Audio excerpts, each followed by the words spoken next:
आज की कहानी है एक गरीब भिखारी की कहानी। एक भिखारी प्रतिदिन दरवाजे के पास आकर भीख मांगता था। घर का मालिक हमेशा घर के बाहर आते ही भिखारी को देखकर अपना मुंह मोड़ लिया करता था। कई बार उसके लिए गालियां भी बकता। वो कहता, तू जिंदा ही क्यों है? पूरी जिंदगी ऐसे ही भीख मांगेगा क्या? धरती का बोझ क्यों बना बैठा है? और कभी कभी उस भिखारी को गुस्से में वो धक्का भी मार दिया करता था। इतना कुछ हो जाने के बावजूद भिखारी के मुंह से सिर्फ यही निकलता कि भगवान तुम्हारे पापों को माफ करे। एक बार सेठ को धंधे में बड़ा नुकसान होने की खबर मिली। सेठ बहुत परेशान था कि तभी उसके दरवाजे पर वही भिखारी आया। गुस्से में अपना आपा खोते हुए सेठ ने उस भिखारी के सिर पर पत्थर दे मारा। पत्थर लगने के कारण भिखारी का सर फूट गया और उसके सिर से खून बहने लगा। फिर भी दर्द से कराहते हुए भिखारी ने इतना ही कहा, भगवान तुम्हारे पापों को माफ करे।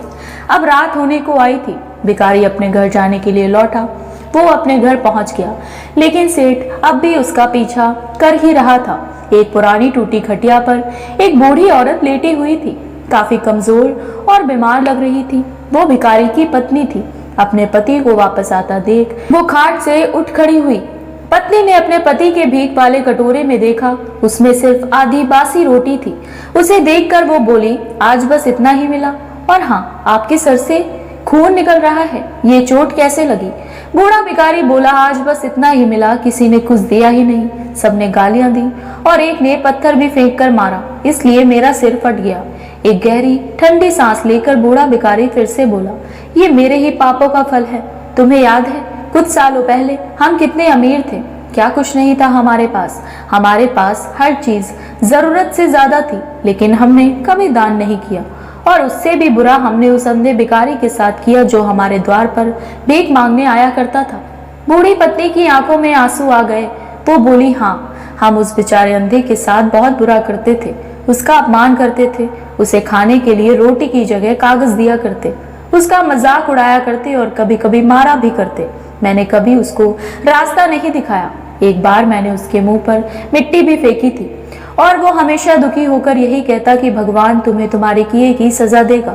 भगवान तुम्हारे पापों की सजा जरूर देगा। उसका श्राप सच हुआ और हम इस दुख भरी जिंदगी में आ गए। भिखारी बोला, हाँ, उसका श्राप सच हुआ, इसलिए मैं किसी को बद्दुआ नहीं देता। चाहे कोई मेरे साथ कैसा भी बर्ताव करे, मैं हमेशा उसके लिए प्रार्थना करता हूँ। मैं नहीं चाहता कि कोई भी हमारी जैसी जिंदगी का अनुभव करे, किसी को भी हमारे जैसे दुखों का सामना ना करना पड़े। लोग नहीं जानते कि वो भीख ना देकर कितना बड़ा पाप कर रहे हैं, इसलिए अनजाने में हुए पाप की ऐसी सजा किसी को भी मिले मैं नहीं चाहता। सेठ वहीं छुपकर ये सारी बातें सुन रहा था। अब उसे सब कुछ समझ में आ गया था। भिखारी और उसकी पत्नी ने वो आधी रोटी मिल बांट कर खाई और भगवान को धन्यवाद बोलकर सो गए। अगले दिन वही भिखारी फिर से भीख मांगने आया। सेठ घर के बाहर जाते हैं। सेठ ने पहले से गरम रोटियां उसके लिए निकाल कर रखी थी।